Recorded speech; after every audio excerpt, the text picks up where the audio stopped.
Scrolling on your phone in the morning and at night sounds like a horrible idea. Horrible. And they know it. Right. Oh my gosh. But we know it too. I know we do on some level, right? We do. But I think this is like bringing it to like a whole different level of awareness. You remember that there was a Netflix show or something else that we watched that you were resistant to because you were like, people need to take responsibility. My Inner Knowing, empowering you to find your compass for the journey. We are dedicated to supporting you to rediscover and trust your natural ability to navigate life each day by sharing insight and experience through the lens of two professional communicators and their guests. We intend to prompt internal inquiry that supports all those willing to explore a unique path.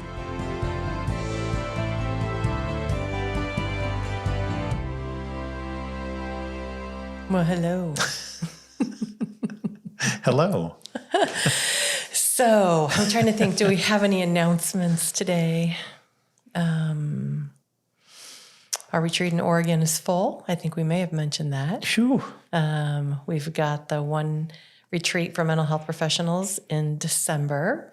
If you are a listening mental health professional, or you know someone who is, or you want to gift the retreat to someone that you know, maybe that would be a lovely Christmas gift.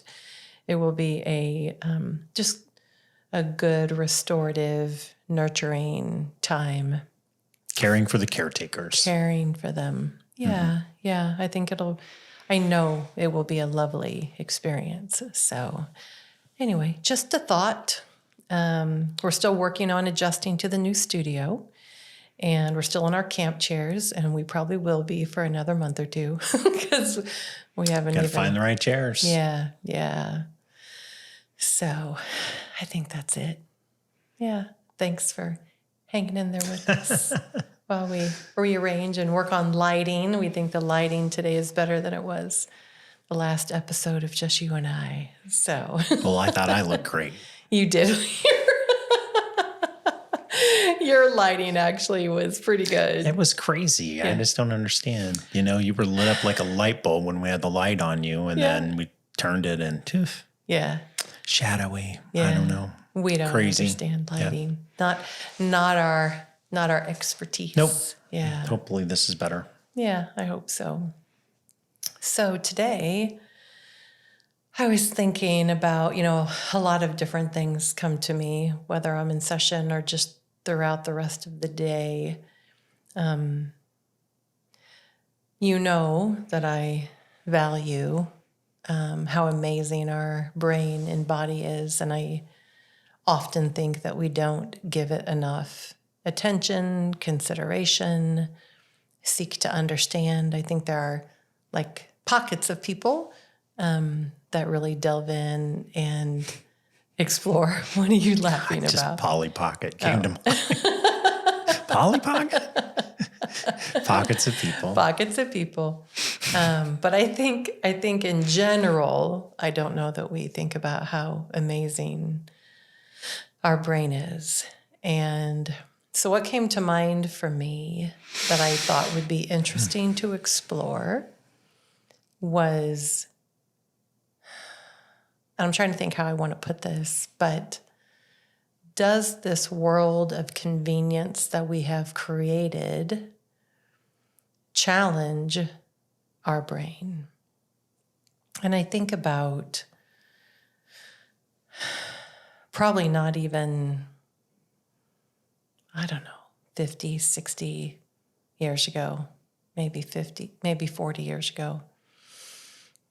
It seemed like we were doing so many more things ourselves. Like when I was growing up, I don't know that we hired anyone to do anything, whether that was, building the huge playhouse structure we had in the backyard or painting our house, which was 2 stories in the front, 3 stories in the back,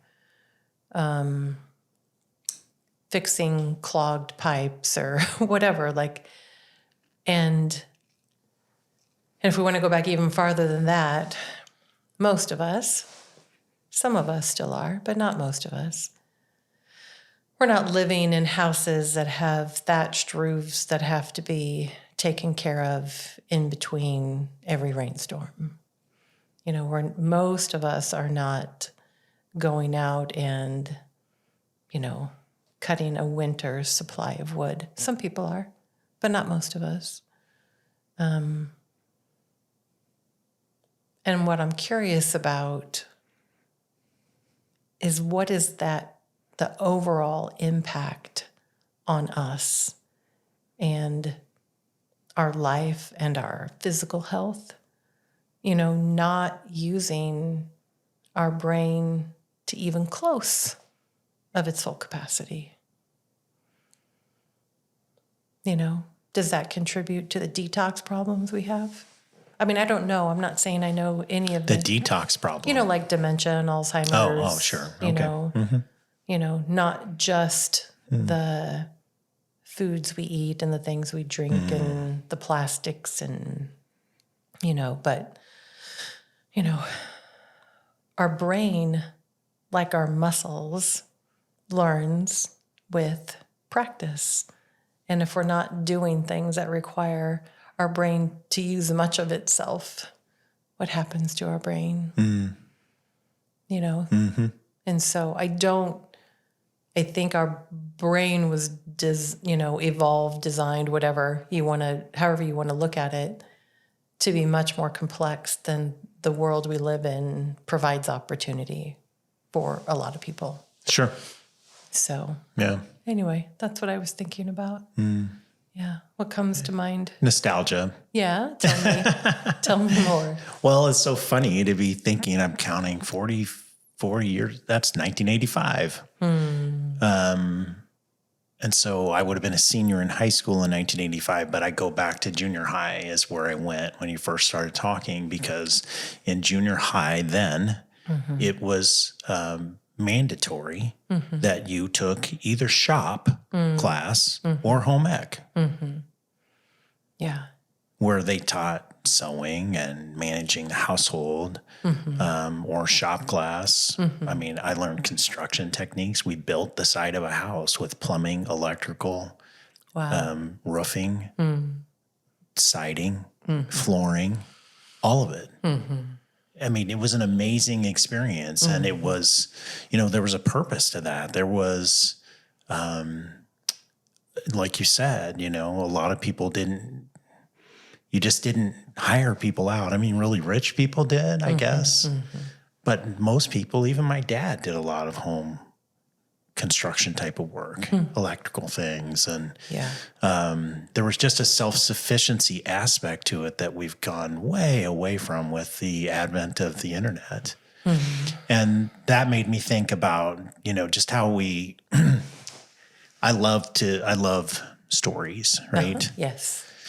And I like to watch shows, but I also like somebody to just tell me a story. And I was thinking there's a massive difference between you show me and I see how you see it versus you tell me and my brain has to come up with the images itself. And so I just think with the immediacy, the availability, all of those things, that even, because it's not like it was the ancient times, 1980. I know a lot's changed, but I don't know. Maybe that's just my age. And anyway, at least then, there was a lot of board game playing. And I know just watching your son, Luke now, he's playing Dungeons and Dragons, which that is the sort of interaction where you're using imagination, you're making things up, your brain is working, versus somebody's just feeding you information where you're just, it's kind of like eating a whole container of ice cream that you're not even aware of all the bites you're taking, you're just feeding it in. Sure. And there's a big difference. And whether that's contributing to, Alzheimer's or other mental conditions or not, what I know is there's something more about using our brains in that way that has to be lesser. Now, we can talk in a lot of generalities because there's amazing things that the internet provides, et cetera. If you're interactive with it. You know, for example, the way we've been using Chat GPT, ends up, you know, remember I was afraid of it at first, and I still am a little bit, but I use it extensively, and it's like having, you know, in a way, a mentor, but I'm also not just accepting carte blanche everything that it provides. You have to back and forth, and really, you know, I was thinking and so that is much more interactive and stimulating than just having information flow when you're scrolling, right? Yeah, sure. Sure. We go on autopilot. And I think it carries through in a lot of the ways that we're interacting as a society right now. You know, people aren't using critical thinking. They're just reactive and afraid. And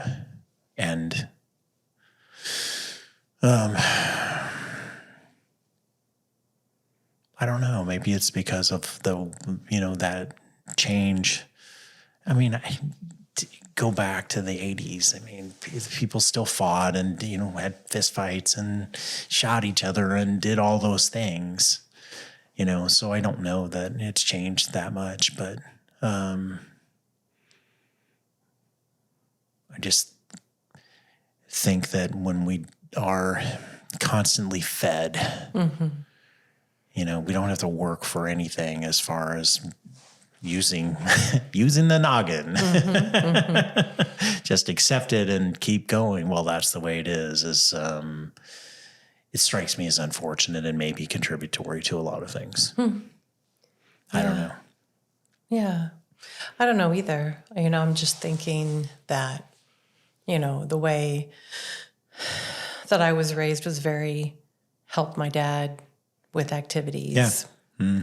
And I mean, and we went out and played and rode bikes and came home to the sound of his whistle, you know, at dark. And, you know, so we were out. And I, you know, raised my kids to participate with me in solving problems. You know, I would do things with them. I may have told this story, but when, you know, I don't remember how long ago it was, maybe 13, 14 years ago, I drove by and there was this huge walnut log and it said free walnut. And I was like, free walnut? Have I told you this story? And oh, I think I have heard this. And Chris, I mean, it's the size of it, like huge, it was huge. Right? It was huge. Like 4 feet across. Maybe not 4 feet, but it was big. Yeah, maybe 30 inches. Anyway, I decided I wanted it, you know, and I went home and got Christopher and Cameron and our lawnmower trailer, you know, hooked to the back of my Jeep. And I was like, okay, we need to figure out how to get this home, you know. And the log was too big to roll over, let alone, you know, get on a trailer. And so then we drove back home and we got a chainsaw and we cut it into pieces, and then it was still too much. And they probably would have been, I don't know, 12 and 16, 13 and 17, something like that. And just that activity itself, watching them think and plan and, you know, calculate, you know, and using straps to make pulleys and, you know, all the things. It was, you know, wonderful to watch, you know, them thinking. And they're still all like that, you know, in different ways. Chris and Luke play D&D. You know, Cameron works on everything, whether that's cars or 3D printer or whatever. And so, but I think about the difference for me when I'm using Chat, and, you know, Chat and I argue a lot because I don't always, you know, agree with its decisions about things. And so for me, it is a brainstorming tool. I mean, I really, you know, use it to help me think of multiple perspectives. Well, what about this? And what about that? And, you know, pretend this or pretend that. And it's really helpful for me to consider all of those things. And then I get those those questions that I come up with, I get from, reading people's comments on social media that helps me, think about other people's perspectives that would not come to me otherwise. But how my brain is working when I'm doing that is very different than if I'm scrolling. Scrolling for me is not using much of my brain. Right. It's actually, scrolling for me doesn't wake me up. It actually slows my brain down. That's what I'm aware of. And so for me, it's a decompressive, most of the time. We may get some crazy comment on one of our posts that wakes me up. But overall, that is not what it does. Overall, it is something that is like, I don't really have to think right now. I can just scroll. So. Yeah. What? I'm just thinking of the combination for me. It is the mindless scrolling, and there might be a chuckle every once in a while, but the other part is, getting angry. At different political things mostly,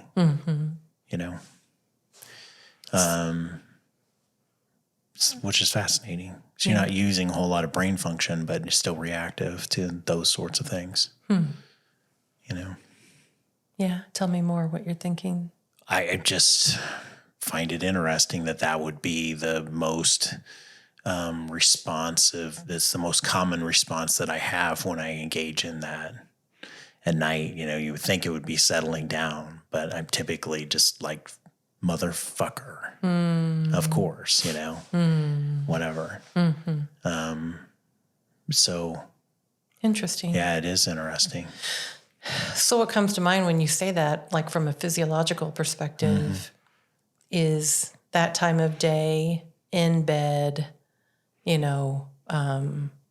a different type of stimulation, typically non-movement, is your brain shifting into more of a theta state, which is that state between awake and asleep, and so is there even less ability to be intentional. Discerning, yeah. Intentional. Interesting. And then you fed all this stuff in right before you go to sleep. Well, no wonder I wake up angry. Yeah. Yeah. Yeah. Because our brain is most suggestible right before we go to bed and right when we wake up. Yeah.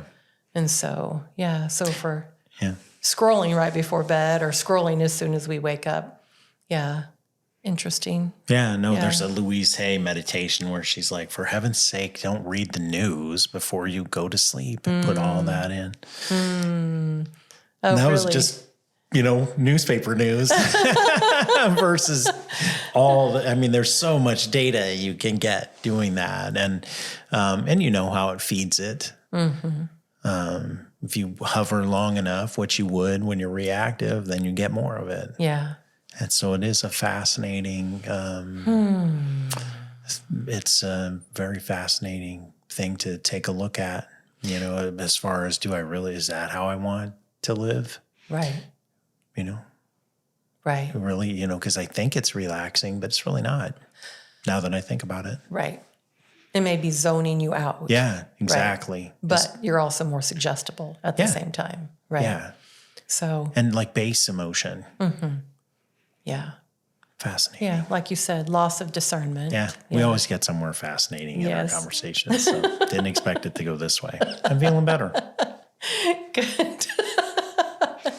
Got it moving. Yeah, thinking, being curious, right? Yeah. What came to mind when you were sharing that was then, what are things that we can intentionally do before bed instead of scrolling on Facebook or Instagram or, YouTube? What are some things that we could do? So I was thinking playing meditations, I can put a plug in for my meditations. I think they're really good. Where do we go to get your meditations? Well, YouTube to our meditation playlist channel or Insight Timer. They're on Insight Timer as well, which is just an app that has all kinds of meditations on there. So Insight Timer, what would they look for? Oh, just my name. Just Theresa Hubbard. You can just search Theresa Hubbard and my teacher channel will show up, and yours will have stuff on it eventually. Mm-hmm. Yeah. But meditations, I mean, mine are meant to be, insight gaining, nurturing, empowering, trying to help you feel more alive and in your body, and learning to trust yourself. Sure. Setting healthy boundaries, all that. So, Right. So those, what? I'm just putting it in old school terms. Would you rather have your, nightly beating and be thrown in bed, or would you rather, have somebody snuggle up and read you a story? Yeah. Something positive that makes you, you go to sleep with that instead. So, yeah. Yeah. Yeah. The meditations for me are really like metaphorical stories. Absolutely. I really am trying to speak to our subconscious and to our body, as a way to help, it find, more discernment, more options, more possibility, more belief, more hope. Yeah. So that would be an option. What else comes to mind? Journaling. Journaling. Okay. Tell me more. Just getting things out, well, that can go both directions. So, sometimes when you wake up might be a better time to do it, but it's still, I think it can be cathartic, help get out anything that is sticking. But also you could do gratitude journaling. I mean, what a wonderful way to try to go to sleep. I try to do gratitude practice when I go to sleep. Sometimes it doesn't work, but Yeah. I commonly try to do that right before I'm falling asleep. I usually fall asleep really quick when I get to that space. But loading in the scrolling stuff before I do that is counterproductive, is how I'm looking at it now. Okay. Ooh, that may be hard to break. I was going to say, should we make a commitment right now? Sure. Do we it's wanna- hard, I'm hesitant, which is crazy. Yeah. Right. I was thinking we could leave our phones on a table outside our room, because our room's always cracked open a little bit, and that way we can hear the alarm go off in the morning. That way it's not like in the kitchen all the way across the house. Right. But we could dock our phones outside our room. Okay. Yeah. Let's try it for a week. Okay. When are we starting? Tonight. Monday. No, tonight. No, you know me. I'll go home. I'll get it set up. Okay. Yeah. Let's try it. No, it's the fact that I'm hesitant is fascinating to me. Okay. Have you ever felt confused or overwhelmed in relationships? Theresa and I have come up with a free mini course that we think will really help you out with a lot of the common relationship experiences so that you can improve your communication skills with all of the people in your life and really make a change for the better. Yeah, we really believe that everybody deserves the opportunity to learn healthy relationship skills so that we can get through life having a good, healthy relationship experience. So click the link, put your email in, you'll get the PDF, spend a few hours working on it, and please let us know what your experience is. We know it will benefit you in some way. Thanks. Thank you. Yeah. Okay. I thought that one was pretty good. Okay. Sounds good. Okay. Check. What do you notice? Anxiety makes me nervous. Yeah. Not fascinating. It is fascinating. Where do you feel it in your body? Heart. Well, So, but I'm also thinking about, because I used to play video games when I was, law school and before that. And there were some, I don't know what everybody else's experience is. And this phone scrolling is different. okay. It's not so intense, Okay. but it's still there, or I wouldn't be hesitant. Okay. No, the video game thing is like, and I don't know if it's dopamine or whatever it is, but literally I feel it in my head. You would feel it in your head? Like a chemical release. Just Oh, if you would start playing? oh yeah, Gotcha. action games. Gotcha. Okay. Yeah. When you were in college and law school? Yep. Not in college so much, law school. Gotcha. It was a good escape from doing what I should have been doing. Okay. Sometimes, I like there were combat aircraft games and things like that, but and now they've got the, amazing adventure games, et cetera. And, your boys want me to do that, but I'm like, yeah, I'm like a fiend when I start that. And it's that chemical hit. It's powerful stuff. And I don't know. Interesting. Yeah, it is interesting. So, but I don't get that hit from doom scrolling or business scrolling or whatever it is that I'm doing. But there's still some aspect of it. I think it's just a lower level. Okay.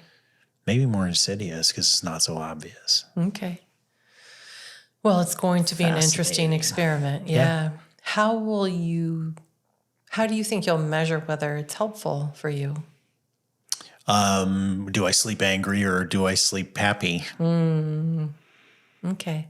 Well, my goal is to fall asleep with my head on your chest. So hopefully. Damn, it's looking up. I'm not so worried about the phone now. I love you.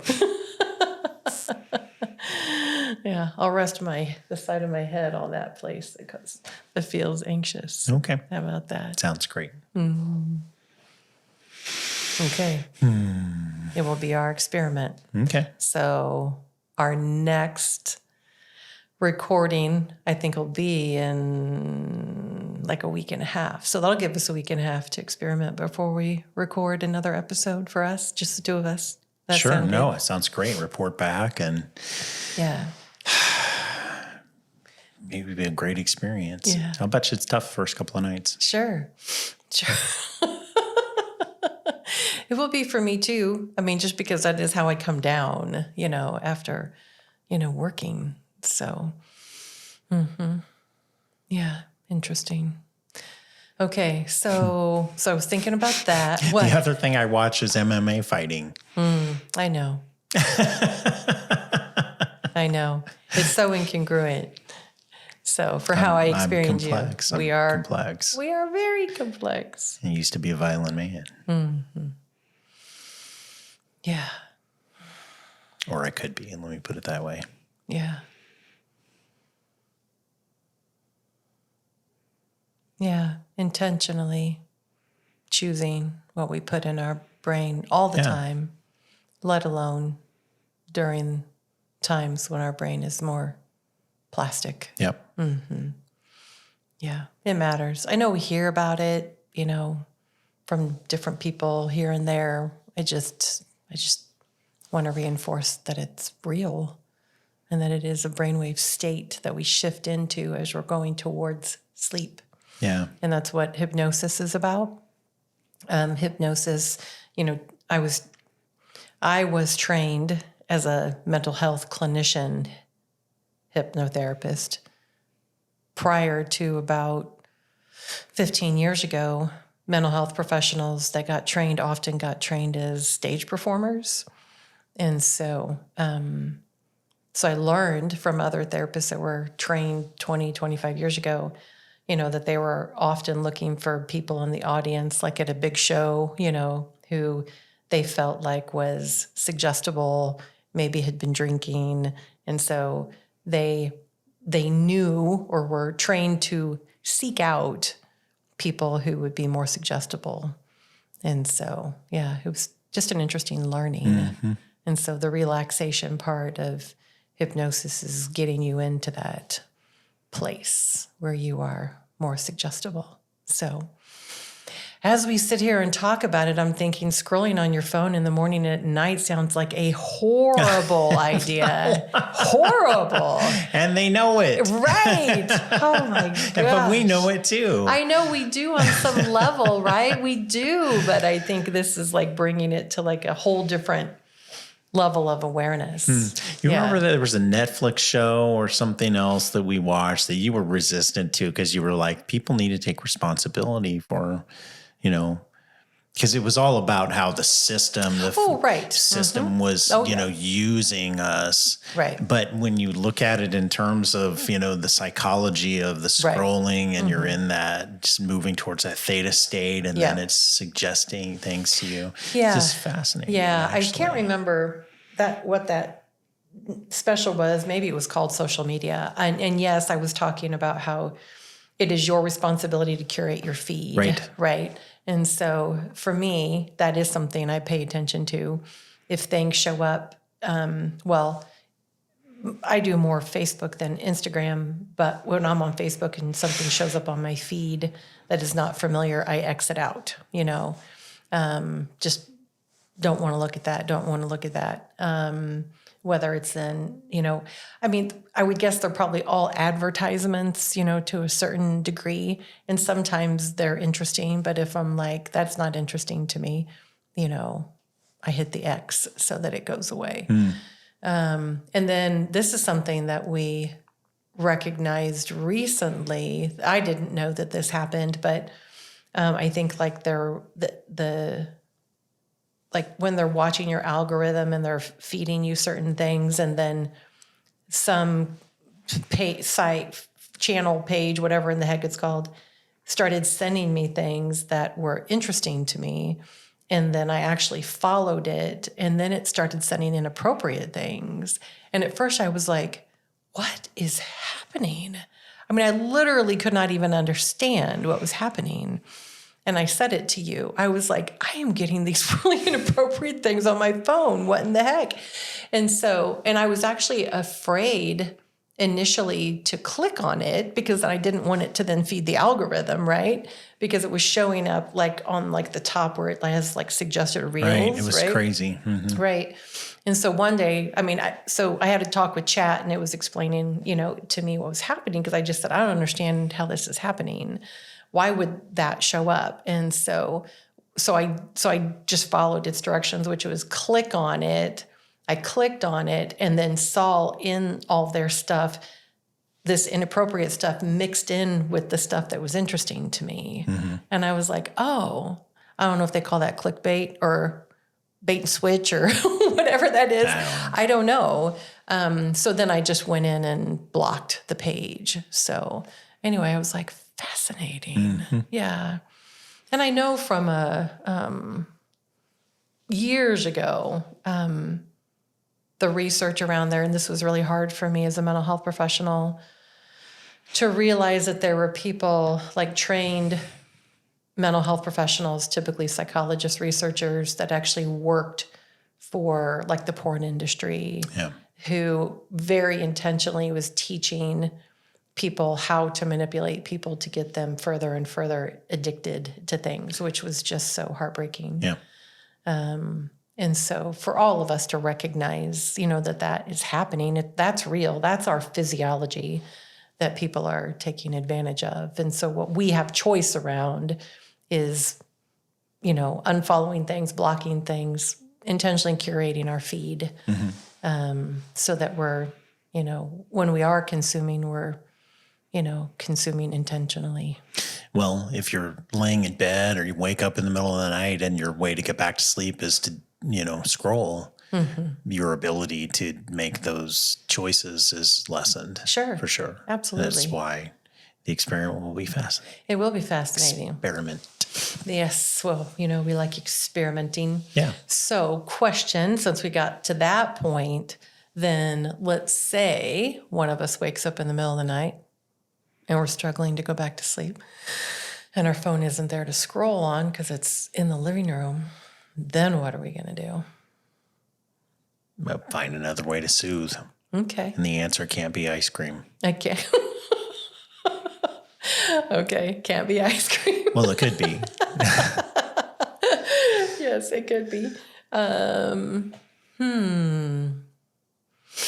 and you can't roll over and turn on a meditation.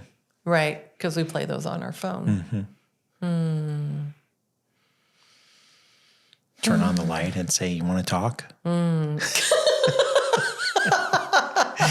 I'd wake you up a lot. Yeah, you would. Oh, yeah. What about bilateral stimulation? Could you do the Could I tap myself? Could you I tap suppose yourself? maybe Yeah. I could read a book, Oh, read a but I have to get up book. and walk past the phone outside the bedroom to get to my chair where I read the book. Could you have a wake up in the middle of the night book that's always on your I have one. nightstand? I've got you a do? whole stack of books, but I need a light that doesn't wake you up if I turn it on. Oh, gotcha. Okay. So you need a book light. I guess so. Okay. I haven't seen one of those in years. I know they still exist. Do they? Yeah. Yeah. I think they're even fancier than they used to be. Yeah, I bet. More limited, focused versus wake your spouse up. Right. Right. Okay. That sounds like a good plan. Okay. Okay. So, Whew, I'm sweating. And I'm not even that bad on the phone compared to some people, or maybe I am and I just don't know it. interesting. I'm not as bad as you, that's for sure.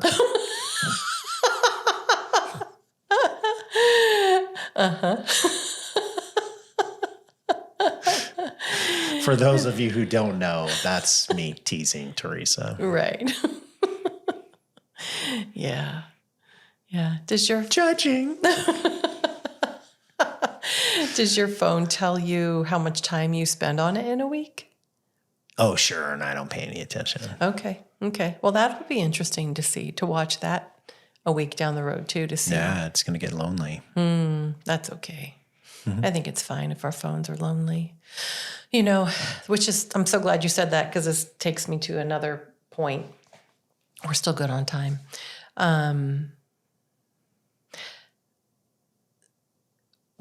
What I'm curious about is with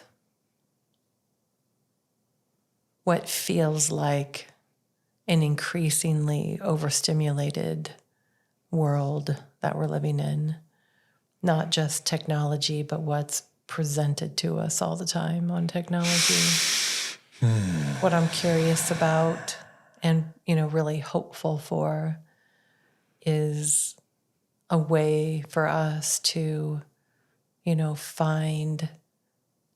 continue to find ways to have community in ways that feel safe and supported and caring and compassionate. What are you thinking as I say Go ahead, that? I'm listening. Yeah. And so, and I know our retreats, present that, for people. And it's something that I've always wanted and always, think about what is that possibility, a place, because, you and I, we don't go out, right? So we're not hanging out in, bars or, going to bars and watching sporting games. Typically we are at work, at home, with our kids, maybe out at the land mowing. Today we spent some time just eating lunch at Smithville Lake, which was lovely. And so, what does that look like? What are people wanting in regards to community? That would be something I'd be curious to get feedback from people around. What does that look like? Because we all have different needs. When you said the story time thing, part of me was, this is how my brain works, right? I'm imagining being out on the land and having a yurt and, people come by at 7 and there's a campfire and somebody tells a story and then everybody goes home and goes to bed, Do we get s'mores? Yes, something like that. Some type of campfire appropriate snack. Yeah. Yeah. Just that in nature-based, focused, community around, that I think is so deeply embedded in our DNA, you know. We may have talked about this too at some point, but like I can go to sleep very well with that double drumming, you know, the shamanic journeying drumming that they use to do like that particular modality of, you know, I don't know what you want to call it, but subconscious exploration. But there's a double drumming one, and man, that is so soothing to my body. And I just think it goes back a very long, hundreds and hundreds and hundreds of years, I'm sure. But are there things that we can do to, you know, take care of our brain and our body in a more intentional way so that we're, I don't know, using more of it instead of what we do when we're scrolling? Sure. Yeah. Building things, you know, I think planning, using our body, being creative, you know, somebody that I know, you know, one of the things that I want to do out on the land too is I want to, I don't know what you call it. Well, I don't know what we would call it, but somebody went somewhere that I know and they sent me some video of this place called Soundhenge. And so instead of Stonehenge, it was Soundhenge, and it had all of these, you know, chimes and bells and, you know, and so we hung chimes out on the land, you know, and I would love that. And I think we saw one of those, like a miniature kind of version of that when we were in Maine. Isn't that where that was, at that botanical garden? Uh-huh. Yeah. And so, you know, things that, you know, you can create that people can explore, experiment with. I don't know, that again, just get more of us involved. I mean, our body is so capable and competent. And I just don't even know that we know or understand. I think, you know, probably like from a physical perspective, probably some athletes do, right? Know where our edge is as humans. And, you know, maybe there's some computer people or really high-end like neurosurgeons or something, right? That like, but how many of us really find our edge anymore? Maybe we do in an area of our life. Right. But not necessarily multiple areas of our life. Right. I mean, I was immediately thinking of work, and I'm like, Uh-huh. I pretty much push the edge Yeah. all the time in what I do as a lawyer, right? Yeah, right. But yeah, not so much if I'm sitting there on the phone the rest of the night, for sure. Yeah. Yeah, and to me it's not a competitive piece. It's just I just don't even think that I know in certain areas of my life what my brain and body and mind can do. Yeah, I don't think it's competitive. It's just, you know, a richer experience is the potential, right? Right. If we look for it. Yeah. Yeah, maybe getting back in touch with that humanity piece. Nice. Yeah. The fullness of what we can be or can have. Or, Yeah. And again, I think there are pockets of people out there doing that, just not many of us. We live in such a convenient world. Yeah. So interesting. Even like for you and I, we're getting ready to start a low histamine diet because we recognize that we both have that overactive immune system, even though it manifests in different ways.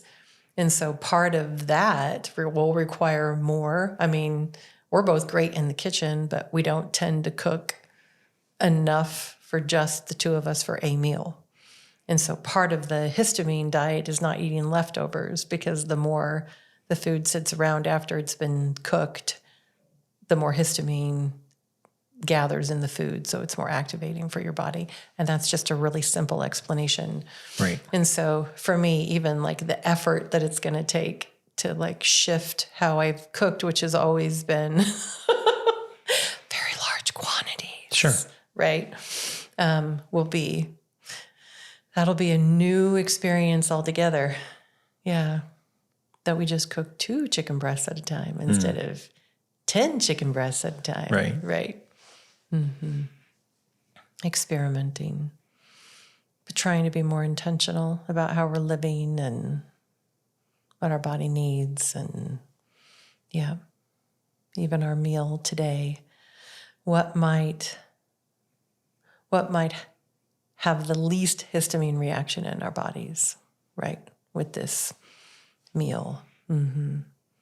Understanding, all the research I've done the last 4 years on genetics, and what my body does and does not do well, trying to find ways to support it well. Mm-hmm. There's always an experiment that I am in the middle of, or maybe 5 or more. But so not having the phone at the end of the day will be different for me too.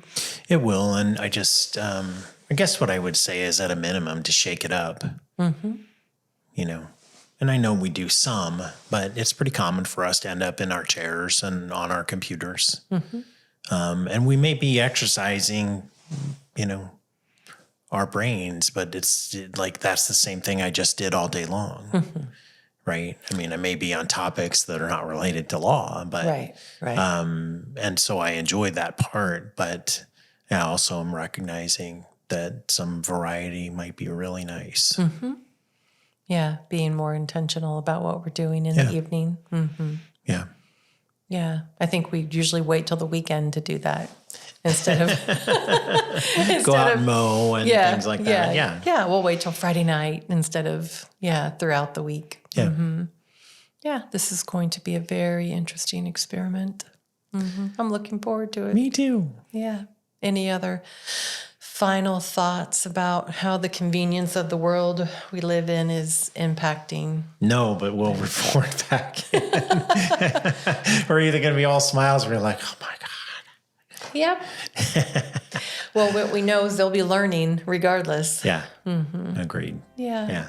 Yeah. Well, thanks for the conversation. Yeah. Love you. I love you too. Thank you for joining us today. We are excited to explore life with you.